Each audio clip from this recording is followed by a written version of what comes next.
customtactiles.com. Today the knife we're looking at is a Benchmade Pika 2 in titanium. This is one of Benchmade's cheaper, what is it, the red line I believe, knives. This one is made in China. Many of the red lines are either made in China or Taiwan, it seems. But having compared it to some of the Taiwanese made Benchmades, this one is actually superior in a lot of ways. The grind has a nicer line to it. The handle is just better finished in general, and the jimping and lockup are done very well actually for a Chinese made knife.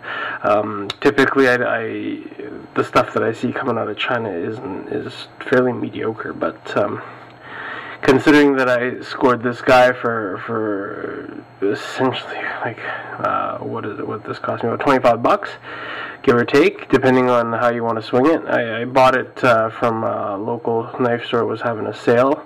This knife, along with 12 Surefire batteries and a Surefire G2, for $80 all in. So it's a pretty good deal.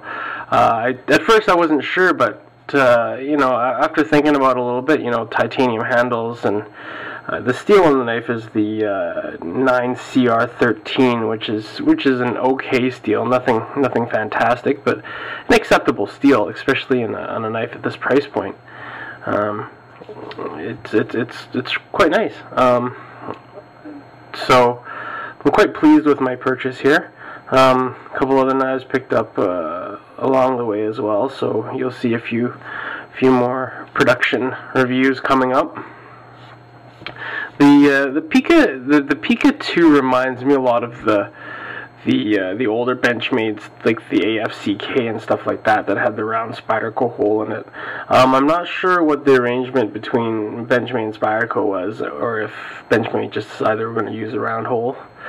In spite of Spyderco, I wouldn't be surprised, given their reputation. But I personally like the round hole. I think it looks better than the oval holes. I don't know if it's more finger friendly, but certainly looks better in my opinion. The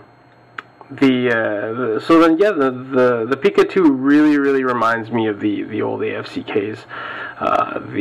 The AFCKs were never available in titanium, as far as I remember, but this kind of brings back that feeling. And it doesn't change a whole lot from the old AFCKs. It's got the similar handle, same blade shape, similar grinds. The only difference is, instead of being made in the USA, these are made in China, and they cost about a third of the price. So I think retail on these guys is somewhere around $70, $80 maybe. So you can probably snag one quite easily if you're just hunting around the internet for probably $40 or $50. So not a bad knife for even that kind of money. There's no blade play whatsoever at all. When I close the knife, I can't shift the blade at all, which is pretty cool. Pocket clip is reversible from one side to the other. Cannot change it from tip up to tip down though.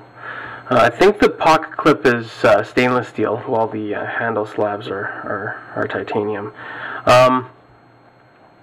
One other feature that I thought was kind of interesting and kind of nice to see is it's got screw construction, and the screws actually are double-sided, so it's not like one screw going all the way through and then you just see the end on the other side, which is common with cheaper knives. But in fact has torque screws on both sides.